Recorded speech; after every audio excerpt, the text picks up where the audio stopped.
só pode ser entendido como reencarnação. Bom, eu preciso fazer um rápido intervalo, mas depois do intervalo eu queria conversar um pouco sobre se Jesus deu ensinamentos espíritas. Ele passou ensinamentos espíritas, mas depois do intervalo. Com certeza. Nós já voltamos.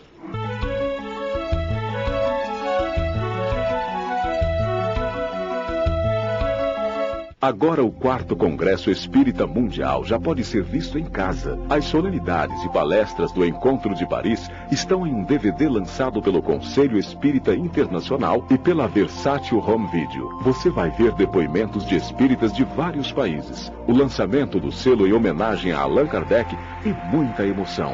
Tudo com áudio digital e legendas em 4 idiomas. Adquira o seu pelo site www.dvdversatil.com.br.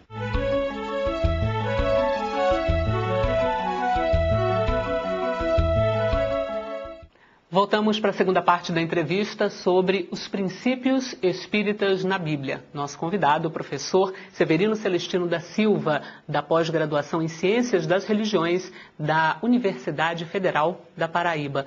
Professor, os ensinamentos de Jesus são também ensinamentos espíritas? É possível dizer isso sem medo de errar? Claro. Primeiro porque o Espiritismo não veio absolutamente destruir os ensinamentos de Jesus. Veio aperfeiçoar e veio ensinar. Eu estou há 28 anos na doutrina espírita e ainda não encontrei nada, nenhum ensinamento dentro do Espiritismo que venha contradizer ou negar a existência de Jesus. Se assim for, eu não seria espírita. Porque Jesus é a base maior dos ensinamentos espíritas e que deve ser adorado em espírito e verdade. Ele diz para a samaritana, no encontro com ela lá no Poço de Jacó. Portanto, o que é Espiritismo?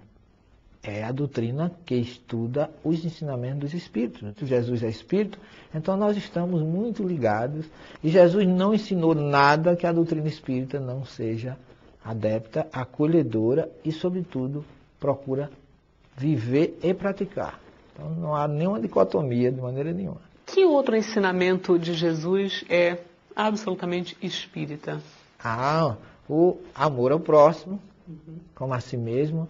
O Kardec prega fora da caridade não há salvação, e Jesus diz lá em Mateus, a cada um segundo suas obras. Ele fala no Apocalipse, no livro das obras. Então, ele lembra, ele diz assim, no Evangelho de Mateus, no capítulo 5, o famoso Sermão do Monte, brilhe a vossa luz diante dos homens para que vejam as vossas boas obras. Tiago, irmão de Jesus, na sua carta, ele diz assim, mostre-me a tua fé sem obras, que eu te mostrarei a minha fé pelas minhas obras. De que vale eu dizer que eu tenho fé se eu não tenho obras? Se alguém por acaso te pedir um pão, te disser, vai em paz, Deus te abençoe, e por acaso encheste a barriga dele, a fé sem obras em si é morta. Então o próprio Paulo, que todo mundo diz que é adepto da fé e da graça, Paulo diz na sua carta aos Gálatas, que de Deus não se zomba. Tudo que o homem plantar, isso colherá. Plantando na carne, vai colher na carne. Plantando em espírito, vai colher em espírito. Então, uma colheita fatal, vamos dizer assim, para todos nós. O que você plantar, está aí a parábola do semeador, é um exemplo, que a gente vai semear, vai colher, de acordo com a semente que semeou. A Bíblia tem 56 passagens que fala semeadura e de colheita, que também é um princípio judaico que Jesus falava como judeu. E a doutrina espírita procura realmente viver isso em sua essência. Agora, por que tanta gente ainda diz que há conflitos entre o que prega a doutrina espírita e o que prega a Bíblia? É uma falta de conhecimento da doutrina, da Bíblia ou dos dois? Dos dois. Concordo plenamente com você. Eu afirmo categoricamente que aqueles que condenam o espiritismo baseado na Bíblia nem conhecem a Bíblia, nem conhecem o espiritismo. Porque as pessoas se pregam, como a gente já falou em programa anterior, com relação ao Deuteronômio 18, e não observa no anonimato o quanto a doutrina espírita muda as pessoas, porque a doutrina espírita, ao contrário do que se imagina, não é proselitista, ela não visa quantidade, mas qualidade, e ela não impõe nada, ela expõe, mas deixa você livre para escolher, baseado no Evangelho de Jesus, de que será cobrado segundo cada um, segundo o que lhe foi dado. Então nós espíritos, tendo essa consciência, a gente não pode fazer hoje uma uma besteira, como diz Emmanuel diz uma coisa interessante, mais ou menos isso, em outras palavras. As nossas sombras de hoje são frutos do passado, mas as nossas luzes do amanhã poderão ser preparadas hoje. Então há uma semeadura e colheita natural.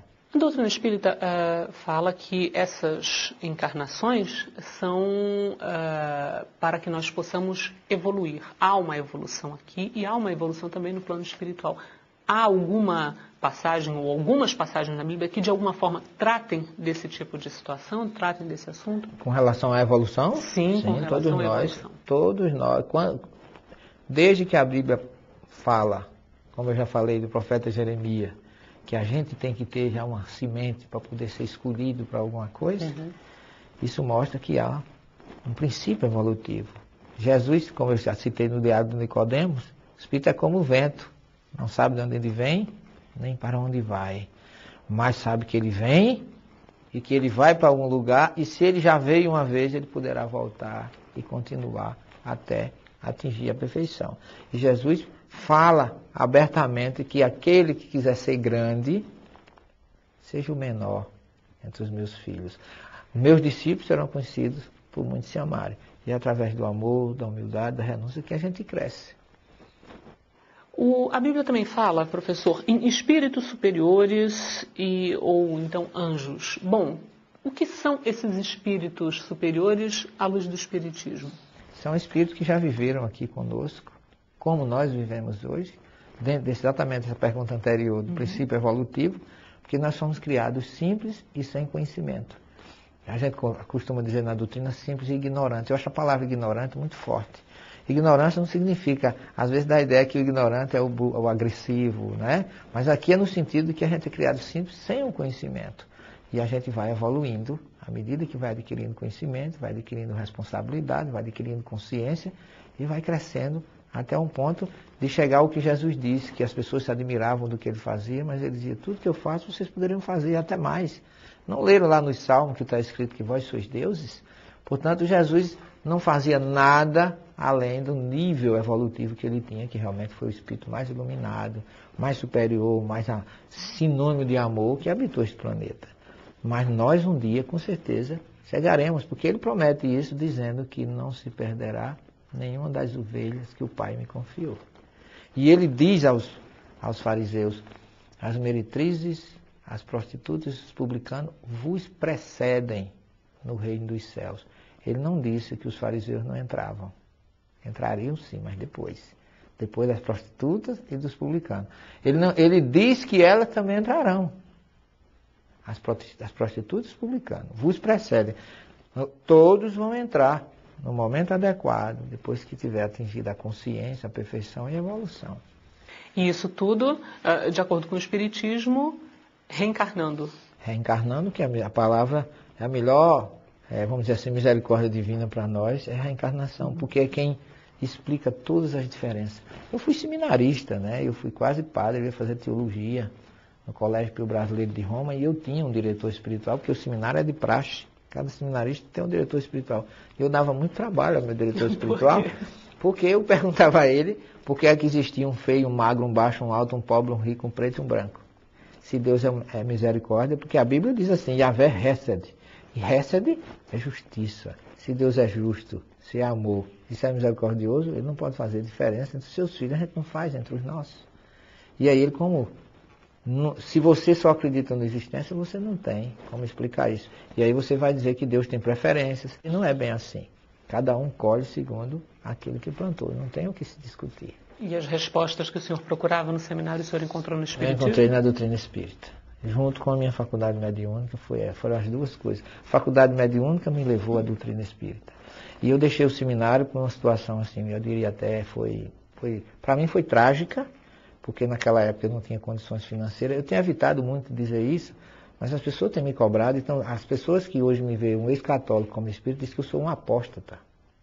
Porque hoje eu nego a igreja, eu nunca neguei a igreja católica. Eu tive belas raízes na igreja católica, aprendi muita coisa nela, mas hoje ela não me preenche mais. E eu não sou um apóstata, eu não sou um padre hoje, porque a igreja não quis. Eu fui expulso do seminário porque eu era pobre, não tinha dinheiro para pagar o seminário.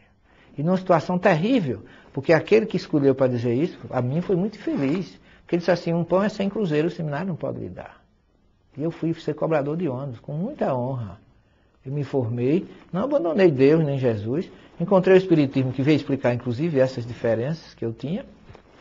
E hoje eu entendo porque Deus fez isso comigo. Porque hoje dentro em João Pessoa tem um arcebispo lá, Dom Aldo Pagotto, que é o nosso arcebispo, espiritualista, um homem que respeita as religiões.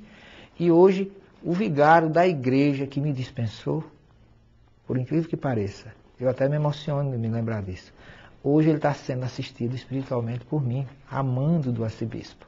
Ele está com um problema mediúnico e está sendo tratado na nossa casa. Então Deus sabe como fazer as suas coisas, né? E eu vi tudo isso como uma grande lição de vida. E de que nós não somos melhores nem piores, nós somos viajores desse espaço infinito em busca de um Deus que é luz, que é paz, que é amor. E na hora que a gente der as mãos realmente, tudo isso vai acabar. E Deus vai ser realmente um grande pastor e todos nós um grande rebanho. Porque todas as religiões são criações quase sempre de visão humana, lamentavelmente. E a gente sabe que as religiões matou muito mais do que muitas guerras aí, não é? Lamentavelmente. Aqueles que se dizem cristãos. Mas isso não me cabe julgar, cabe analisar. E eu estou fazendo assim um certo desabafo, até porque eu recebi alguns ataques pela internet de apóstata. Porque como eu faço esse trabalho de libertação, não é para condenar ninguém, porque eu não condeno religião de ninguém. Cada um é livre para escolher o Deus do seu caminho. Mas se eu encontro coisas novas, conceitos novos que podem melhorar a vida de cada um, eu acho que eu devo divulgar. E não estou à altura de julgar ninguém. Agora, aqueles que me julgarem, julguem à vontade, porque eu tenho realmente muita paz, muita tranquilidade e segurança naquilo que eu faço. Faço por amor, verdade. Seguindo o que Jesus diz em João 8,32, conhecereis a verdade vos libertará. Professor, muito obrigada pelos seus esclarecimentos, pelo seu depoimento emocionado, por tudo que o senhor nos ajudou a entender. Muito obrigada. Obrigado a você, Cláudio, pela oportunidade. Que Deus esteja com todos aqueles que estão nos assistindo.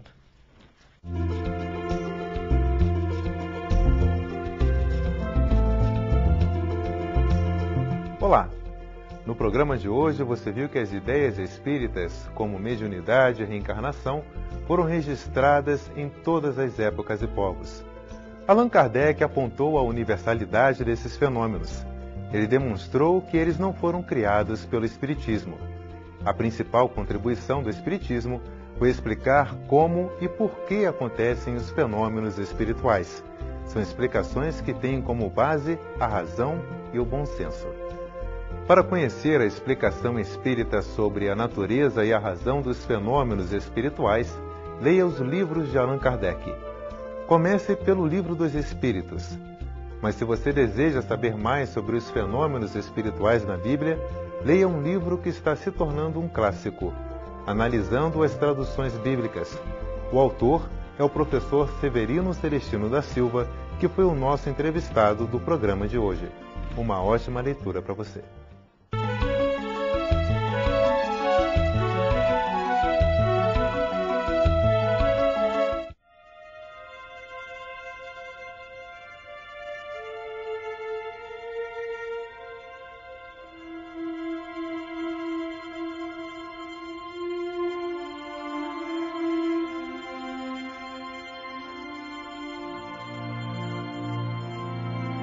Grandes e pequenos problemas. Uma edição da Federação Espírita Brasileira. 0 operadora 21 2187 8282. 50 anos depois, se passa no século II e conta a história de um ex-senador romano que reencarna como escravo para aprender a sublime lição da humildade. Esse é mais um livro psicografado por Chico Xavier, ditado pelo Espírito Emmanuel. Solicite seu exemplar escrevendo para vendas@febrasil.org.br.